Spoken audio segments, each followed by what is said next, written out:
Yes, please.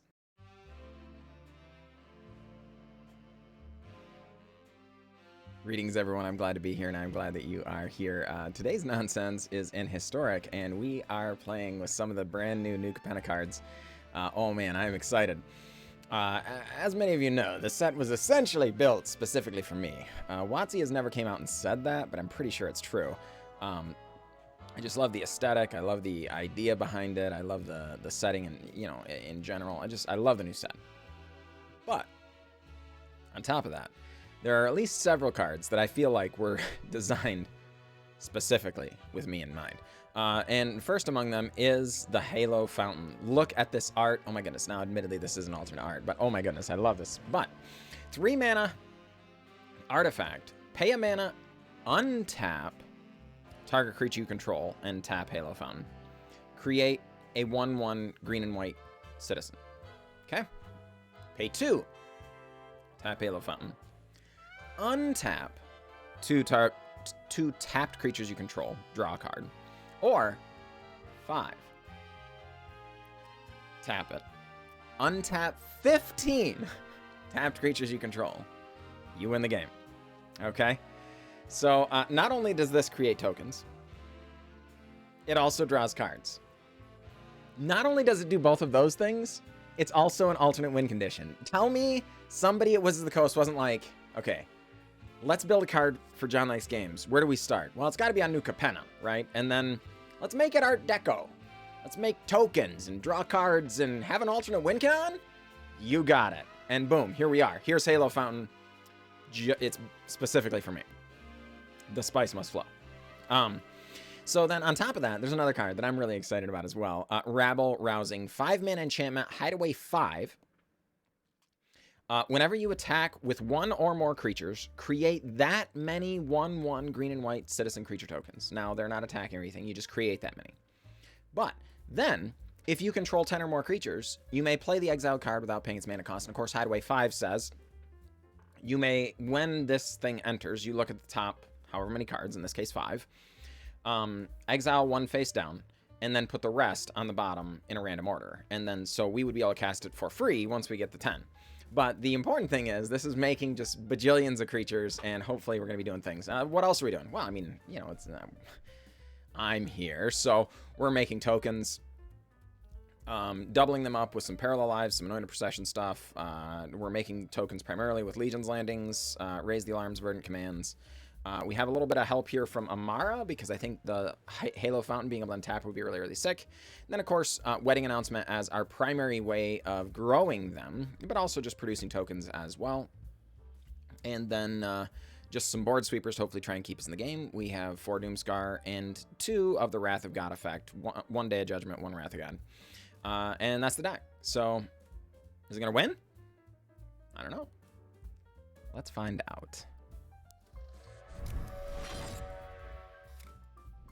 All right, folks, we are back. We are up against Fruce59. Good luck, Fruce59. And, I mean, this hand is awkward, but okay. We can keep this. We get to start on the Overgrown Farmland. Probably going to progress directly into Legion's Landing, unless, of course, we draw a 2-drop. But, our opponent is... Oh, boy. What is our opponent doing? Uh-oh. Faithless Looting? Thoughtseize? No! Fruce. Not very nice. Okay, well. Alright. Opponent takes our Parallel Lives. That is inconvenient. Well, we're going to crash in for 1, gain a life, because, of course, it's the Legion's Landing token is a life-linking token. And just slam a Wedding Announcement, make a dude, and pass the turn. Opponent, reading our Wedding Announcement, of all cards. Kind of ubiquitous right now, I think, in a lot of different areas, though admittedly, you don't see a lot of it in Historic. Kroxa comes down, going to make us discard. Oh boy, but they get the ultimate value play in Village Rites in response to the sacrifice trigger, so they get to sacrifice it. Oh man, jeez. Yeah, we are going to crash in because we want to be able to draw cards here. We're going to need another white source eventually, and we would really like to be able to cast this Rabble Rousing. If we can flip the Legion's Landing, that would be our extra white source, so just any land would work at that point, but... Oh boy. Kroxa comes down again, but this time from being cast. Ay, ay, ay. Yeah, all right. So we're going to attack. Flip the Legion's Landing, thank heavens. Deal a wee bit of damage. Our opponent blocks 1, of course, because why wouldn't you? And then we draw a card and transform our wedding festivity. Of course, it is a land that we really want, but we're not going to likely hang on to that land. In fact, no, Croak's going to make us discard it. Our opponent does advance the board heartily, though, with Dreadhorde Arcanist and Dragon Rage Channeler. We are choosing to chump here. Might seem a little bit odd, but yes. Okay, we were really hoping for a land. And as long as we got one, we were going to be able to slam a Rabble Rousing. So just making sure to keep advancing the board is a good thing. Well, our opponent kills our dude, which is really unfortunate. So we get to make just one. But then they double block? Kind of surprised by that for sure, but that's okay. We will absolutely make that trade. Our opponent, though, thinking, let's just get him empty-handed.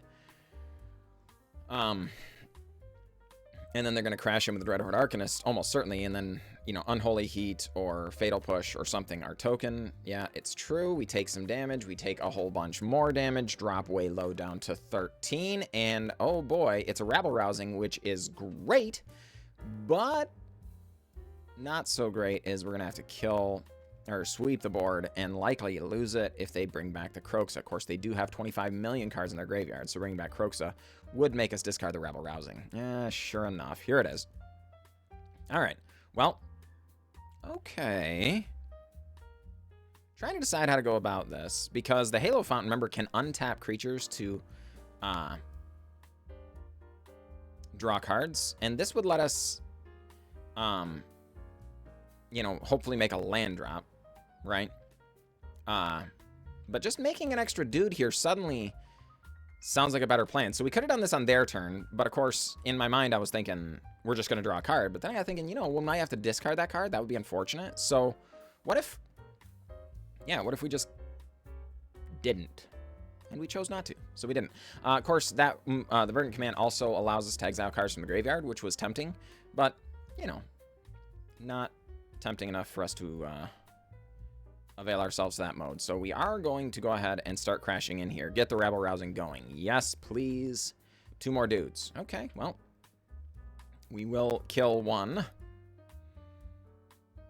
Trying to decide how to go about it, and yeah, we are going to go ahead and rather than draw the card, just make it so we can play the Temple Garden still tapped, but then also still be able to make dudes. And of course, we're just trying to get as many creatures on board here as possible so that our Rabble Rousing can really, really go off. Opponent Unholy Heats one of our dudes. Well, once that targets, we're just going to go ahead and do the thing. We are going to chump there and triple block here just in case they have a removal spell. They do have one more card in hand, right? Could be a Fatal Push, could be an Unholy Heat, something like that. Oh boy, it is a Fatal Push. Feels good, man. Glad we did that. Certainly paid off for our discipline. Flooding out, but not enough. So GG, Fruce, GG. All right, folks, here we are up against Franco. Good luck, Franco. And yeah, I think this hand is keepable. We're going to go ahead and slam a Temple Garden, pass the turn, see what Franco has to say. It's a Xander's Lounge, tapped. Okay. Well, briefly consider doing something main phase because they could have counter magic, you know?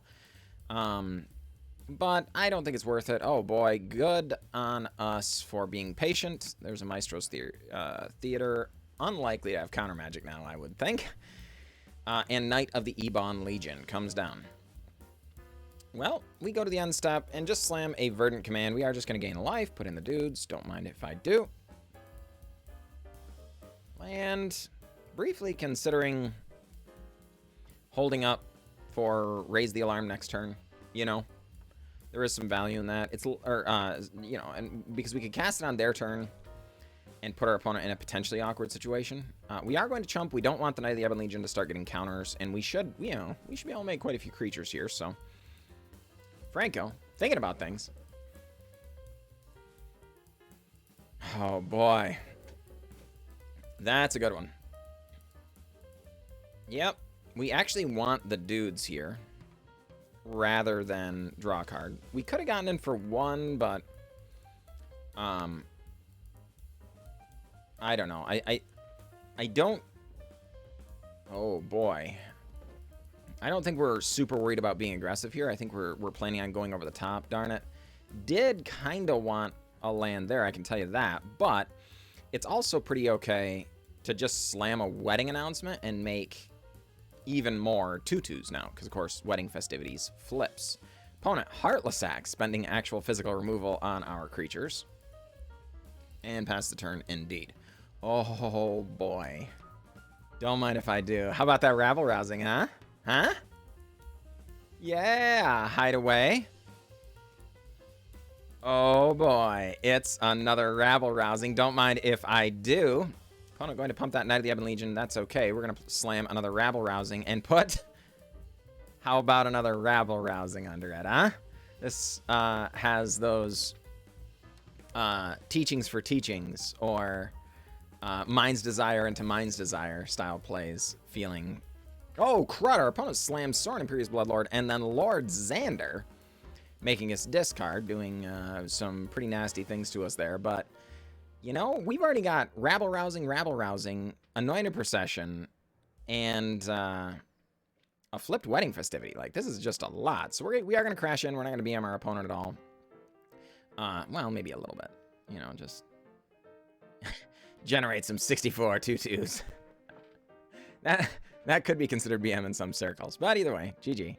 Franco, GG.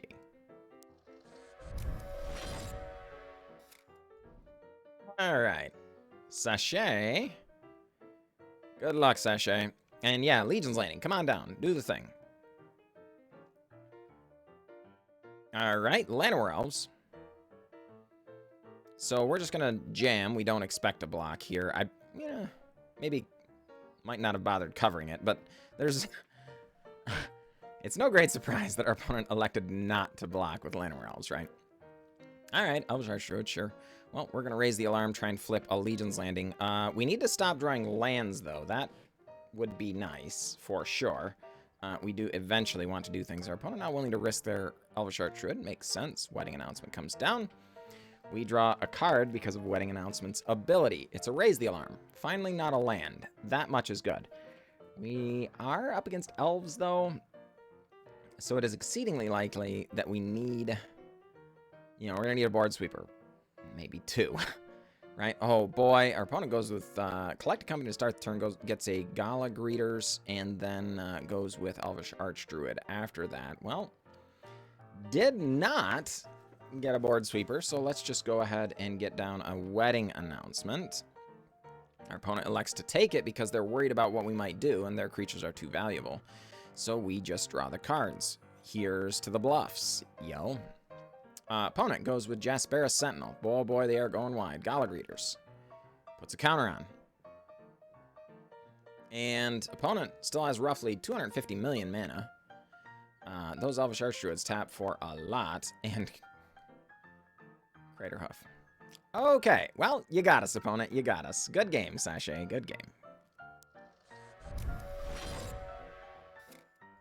Alright, folks, here we are up against Jezreel. Not a very good hand there to start. No green mana or anything. We'll keep this one. It always hurts to put a Rabble Rousing to the bottom because we're very affectionate about it. But we still have another one, so it's okay. Alright, opponent goes with a turn 2 Goblin Instigator, but we don't have any board sweepers again. Darn it, we were just up against elves and didn't have any board sweepers. Now our opponent's on goblins and we don't have any board sweepers. Please, deck. Alright, so we elect to go with the Wedding Announcement. Want to make our tokens into 2/2s as soon as possible, sort of thing, you know. Agonize a little bit about the blocks. It's a little bit tough here because, you know, we will need creatures eventually in order to be able to win, but we're just trying. We can't win if we just die, right? No, darn it. So, okay. No board sweeper. Really needed that. Oh, no. And the Goblin War Chief. Hobgoblin Bandit Lord. And our opponent Hobgoblin Bandit Lords us. And, of course, you might be wondering why they're doing that, but, of course, they're playing around Settle the Wreckage, right? They don't want to lose any of their valuable lords that they might need, but they do want to present lethal, so you know, our opponent can count to 10, it turns out. We're going to do all of our things, try and protect our life total, and we are going to do our best to draw a card, of course, because we might need another board sweeper yet after this, which is why we...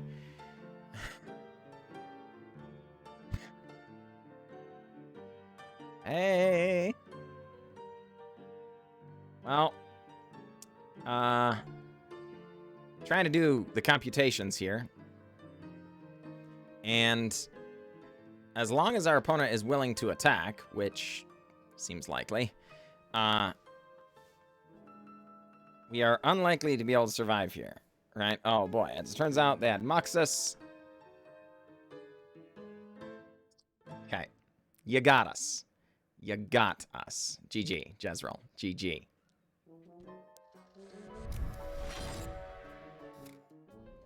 All right, we're now up against Capenna. I don't really actually know how to pronounce acrylic letters, but good luck. However, I'm supposed to pronounce that. We're going to start on an Overgrown Farmland, because we will need a turn 2 white source, if for nothing else, at least Legion's Landing. Oh boy, well, there is a Plains, so no big deal. We're going to foretell the Doomskar because our opponent's on, you know, green-white life gain. Again. Seeing quite a bit of that lately. Quite a bit of that. More than normal, actually.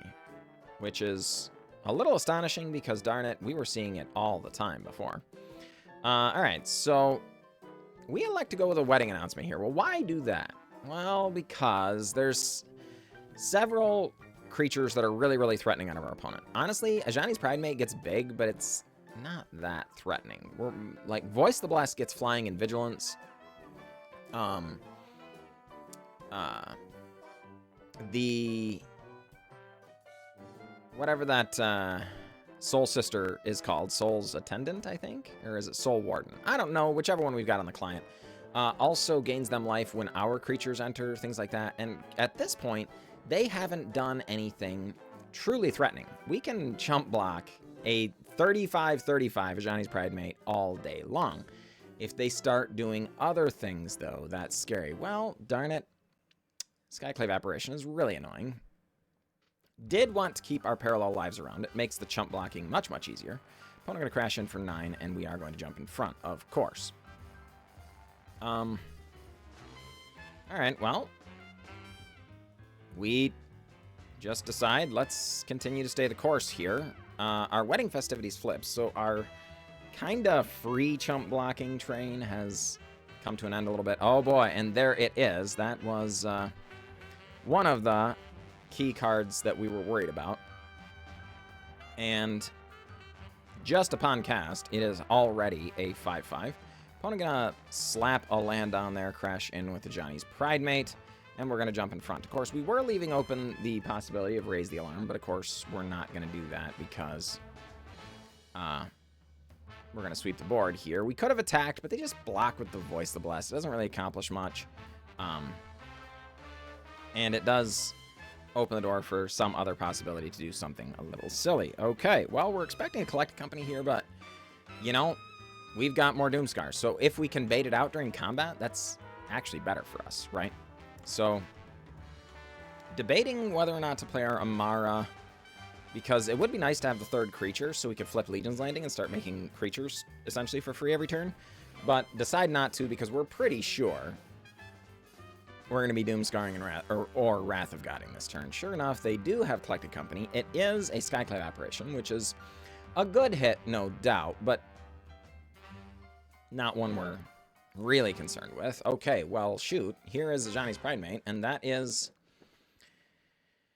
you know, a threatening creature, to be sure. Oh boy, well, there's a Castle Ardenvale. That's a good one. And now we're briefly entertaining the idea of just making a Castle Ardenvale token and kicking the can down the road, so to speak. But we do have a pretty good board sweep here, and then we get to follow up with Emmara.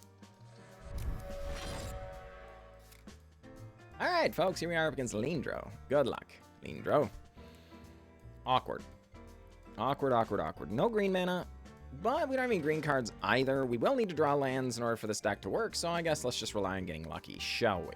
Opponent. Elves player off to the races there.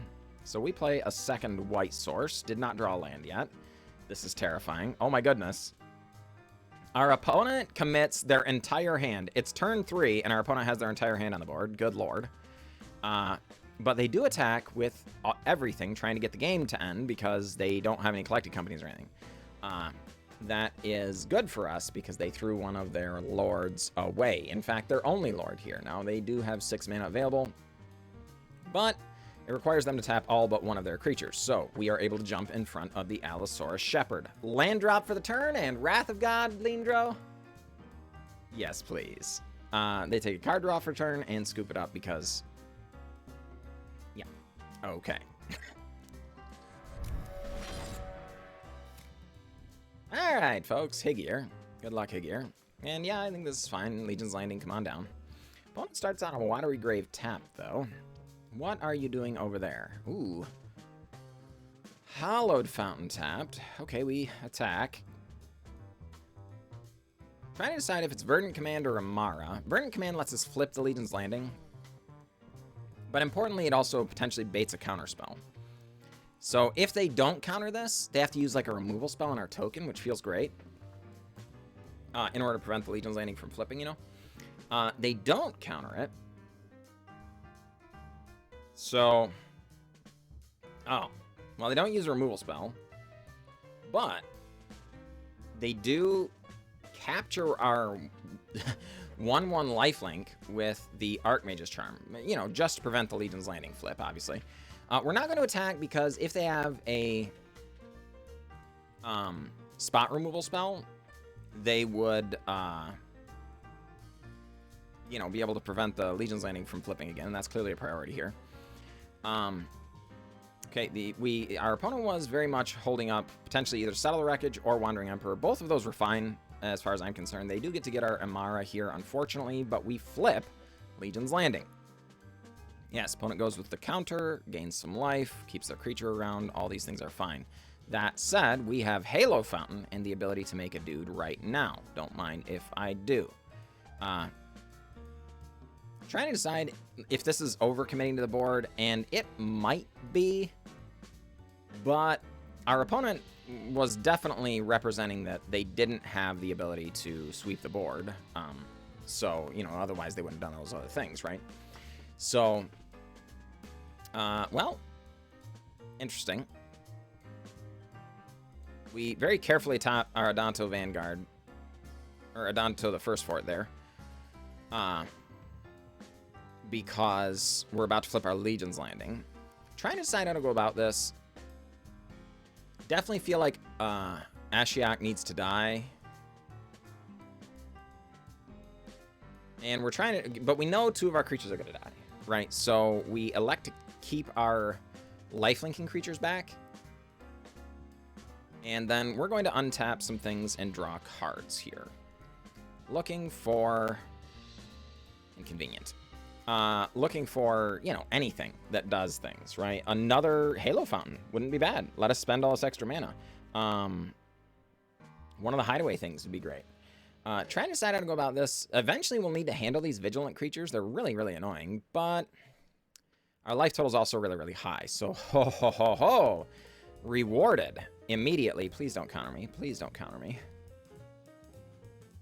Please. Ah, yes. Okay. So Rabble Rousing does resolve, and now we're presented with an opportunity here.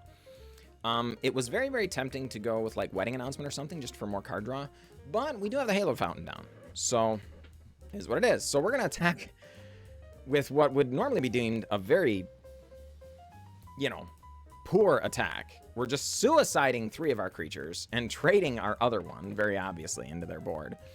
But we create 4 replacements anyway because of Rabble Rousing, and it allows us to untap a creature and make another one. So we actually do net gain 1 creature on this board, and our opponent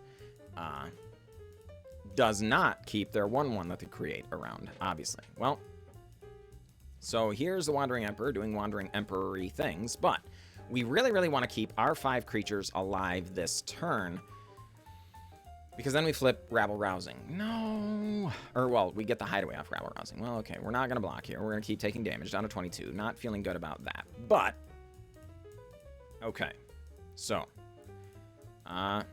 they don't have Castle Ardenvale activation up this time. So we are going to attack with 4. Suiciding 3. Going to take this opportunity to untap 2 of them to draw a card because we have an overabundance of extra mana here. Oh boy, Wrath of God. That is a really, really good safety valve for if this Wandering Emperor continues to get out of hand. For now, we elect to make a castle, or I'm sorry, Adanto Vanguard, Adanto the First Fort token, just so that we can get around our opponent having spot removal, right? We do continue to take it, taking a lot of damage here. But we really want to get that Anointed Procession out from under Rabble Rousing. So, combat. We go ahead. We are planning on suiciding most of these creatures. Yep, sure enough, Adanto Vanguard does get activated. But, boom. Here is Anointed Procession. Opponent trades. Eats. Wandering Emperor, though, going to die here, and that feels real good in conjunction with the fact that we finally did get to cast what was under the Rabble Rousing. Okay, so land drop, 2 board sweepers. The first one was a nice safety outlet, you know, one of those don't want to lose the game things. The second one, a little superfluous, but okay. Being able to activate our Adanto and cast Raise the Alarm, though, is very good. So, of course, now that we've gotten the tokens out from under Rabble Rousing, or, I'm sorry, the Anointed Procession out from under Rabble Rousing, there's no reason to continue to allow our opponent to bully us. We're going to trade away all of your Vigilant creatures, every last one. Our opponent going to Blood Chief's Thirst, our remaining token, and try and pass the turn. Well, Raise the Alarm. How about 4? Down to the first fort. How about 2 more? We go from an empty board to 6, well, 5, because they spend a full-blown removal spell on one of our tokens there. 1/4 of the Raise the Alarm. So we're going to go ahead, untap a couple of creatures, and draw land. Sure. Folks, I don't know what Higir needs, but they need it now, because they are facing down an awful lot of stuff. Looks like probably just going to be a board sweeper is my best guess. We do overblock just in case they have removal spells. You know, they could respond with whatever, you know, Fatal Push or something. It is, in fact, a board sweeper. We are unsurprised, but how about we make a couple of 1/1s? Okay, well, seriously, still flooding out pretty hard. This Halo Fountain has been an absolute godsend. Drawn us roughly 25 million cards here. And Higir says that's enough. GG.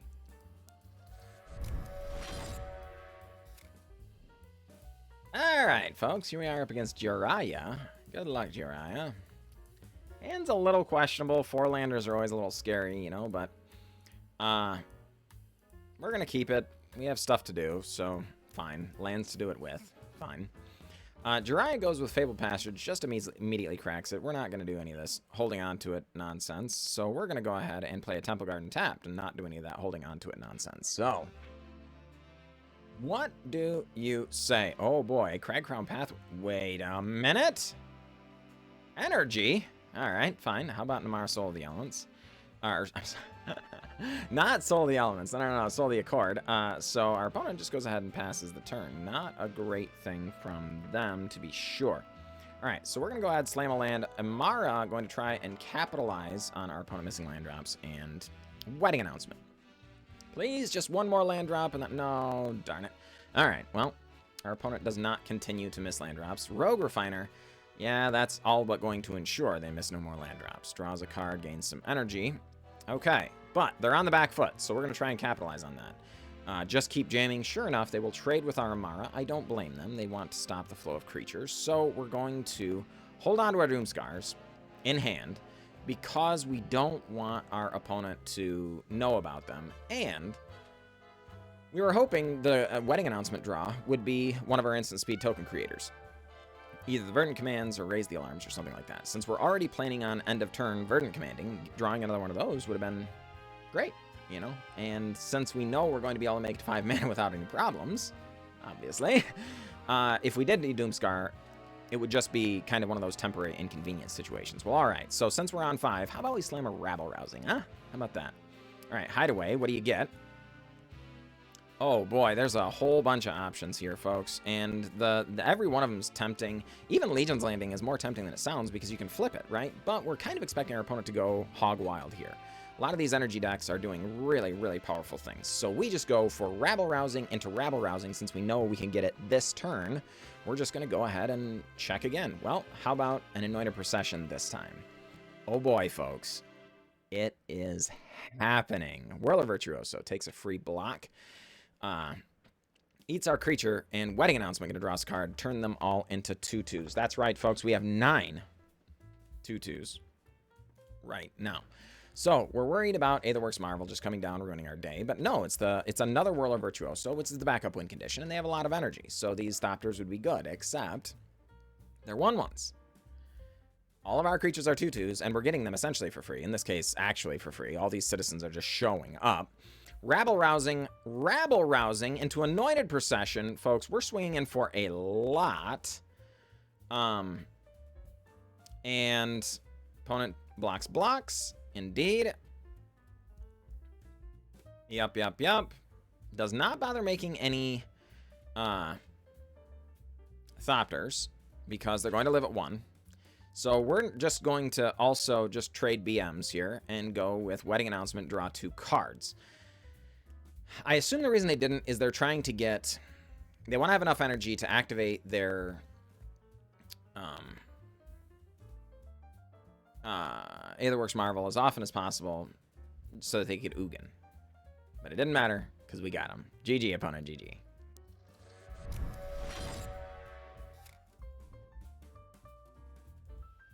All right, folks, we are back. Welcome back.